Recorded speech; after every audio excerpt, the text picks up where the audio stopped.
Pride and Prejudice by Jane Austen, Chapter 45. Convinced, as Elizabeth now was, that Miss Bingley's dislike of her had originated in jealousy, she could not help feeling how unwelcome her appearance at Pemberley must be to her, and was curious to know with how much civility on that lady's side the acquaintance would now be renewed.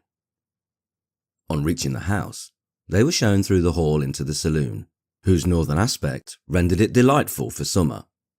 Its windows, opening to the ground, admitted a most refreshing view of the high woody hills behind the house, and of the beautiful oaks and Spanish chestnuts which were scattered over the intermediate lawn. In this room they were received by Miss Darcy, who was sitting there with Mrs. Hurst and Miss Bingley, and the lady with whom she lived in London. Georgiana's reception of them was very civil, but attended with all that embarrassment which, through proceeding from shyness and the fear of doing wrong, would easily give to those who felt themselves inferior the belief of her being proud and reserved. Mrs. Gardiner and her niece, however, did her justice, and pitied her. By Mrs. Hurst and Miss Bingley, they were noticed only by a curtsy, and on their being seated, a pause, awkward as such pauses must always be, succeeded for a few moments. It was first broken by Mrs. Annesley, a genteel, agreeable-looking woman, whose endeavour to introduce some kind of disclosure proved her to be more truly well-bred than either of the others, and between her and Mrs. Gardiner, with occasional help from Elizabeth, the conversation was carried on.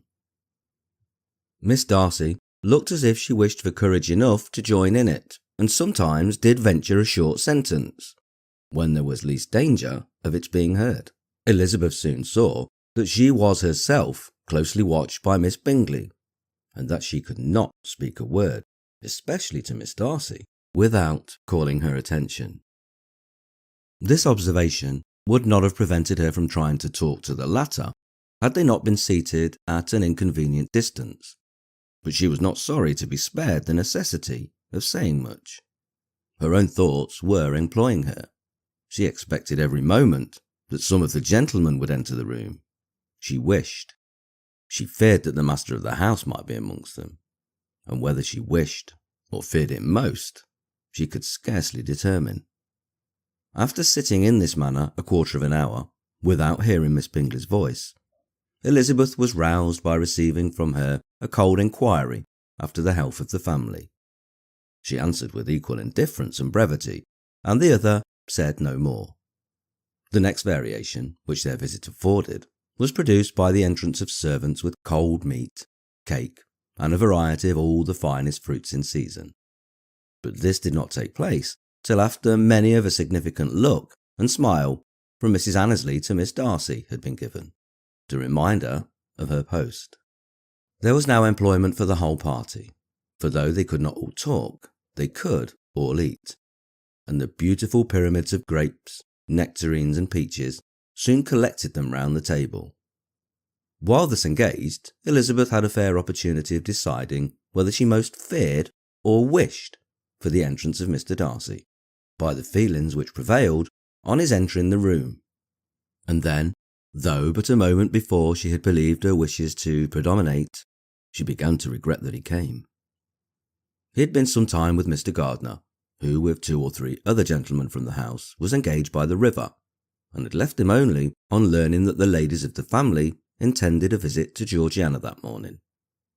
No sooner did he appear than Elizabeth wisely resolved to be perfectly easy and unembarrassed, a resolution the more necessary to be made, but perhaps not the more easily kept, because she saw that the suspicions of the whole party were awakened against them, and that there was scarcely an eye which did not watch his behaviour when he first came into the room. In no countenance was attentive curiosity so strongly marked as in Miss Bingley's, in spite of the smiles which overspread her face whenever she spoke to one of its objects, for jealousy had not yet made her desperate, and her attentions to Mr. Darcy were by no means over.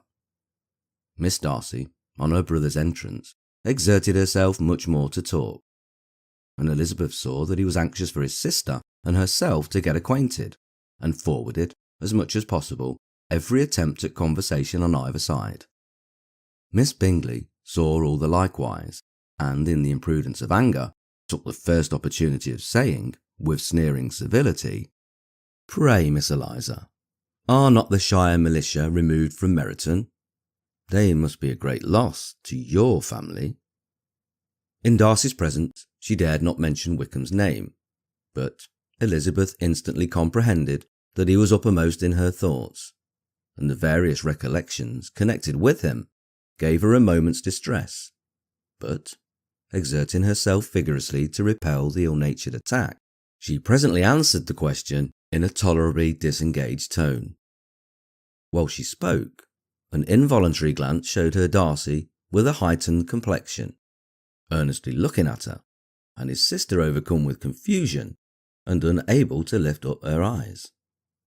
Had Miss Bingley known what pain she was then giving her beloved friend, she undoubtedly would have refrained from the hint, but she had merely intended to discompose Elizabeth by bringing forward the idea of a man to whom she believed her partial, to make her betray a sensibility which might injure her in Darcy's opinion, and perhaps to remind the latter of all the follies and absurdities by which some part of her family were connected with that corps.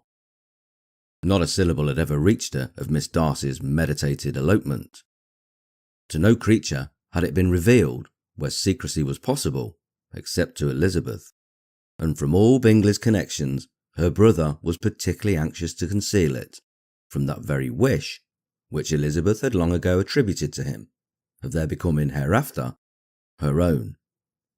He had certainly formed such a plan, and without meaning that it should affect his endeavour to separate him from Miss Bennet, it is probable that it might add something to his lively concern for the welfare of his friend. Elizabeth's collected behaviour, however, soon quietened his emotion, and as Miss Bingley, vexed and disappointed, dared not approach nearer to Wickham, Georgiana also recovered in time, though not enough to be able to speak any more. Her brother, whose eye she feared to meet, scarcely recollected her interest in the affair, and in the very circumstance which had been designed to turn his thoughts from Elizabeth, seemed to have fixed them on her more and more cheerfully.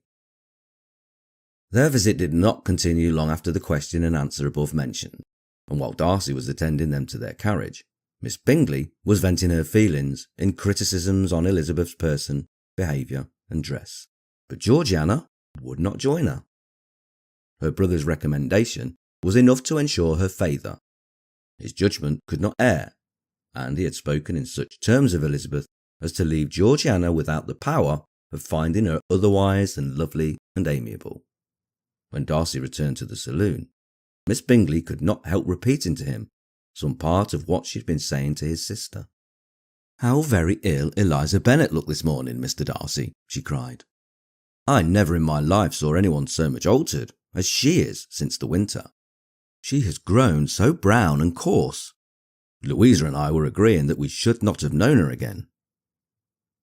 However little Mr. Darcy might have liked such an address, he contented himself with coolly replying that he perceived no other alteration than her being rather tanned, no miraculous consequence of travelling in the summer. "For my own part," she rejoined, "I must confess that I never could see any beauty in her.